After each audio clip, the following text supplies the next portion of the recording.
বজ্রপাত থেকে রক্ষা করার জন্য যে বজ্র ম্যাগনেটগুলো বসানো হয়েছিল বাংলাদেশের সমস্ত কৃষি জমিগুলোতে বসানো হয়েছিল।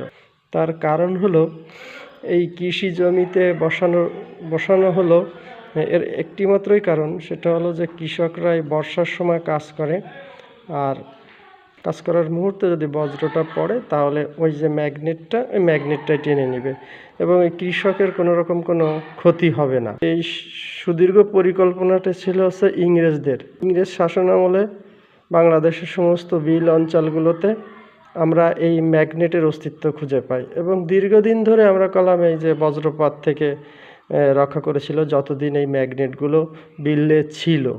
আমরা বাঙালি, আমরা অসৎ, যার কারণে আমরা ক্রমে এই বিল অঞ্চলগুলোর থেকে আমরা এই ম্যাগনেটগুলো তুলে উচ্চ মূল্যে বিক্রি করে দিয়েছি, যার ফলস্বরূপ আজকে আমরা সেই বজ্রপাতের শিকার হচ্ছি। তো এই ম্যাগনেটগুলো থাকলে হয়তো এরকম করুণ মৃত্যু আমাদের দেখতে হতো না। তাই বাংলাদেশে আমরা কি নতুন করে আবার এই অঞ্চলগুলোতে, বিল অঞ্চলগুলো বলি কিংবা যে সমস্ত অঞ্চলগুলোতে কৃষিকাজ হয় সেই সমস্ত অঞ্চলগুলোতে এই ম্যাগনেট বসাতে পারি কি না? বাংলাদেশে তো হাজার রকম প্রকল্প হয়, কোনো প্রকল্পের অধীনে আমরা এই বজ্র নিধন প্রকল্প গ্রহণ করতে পারি।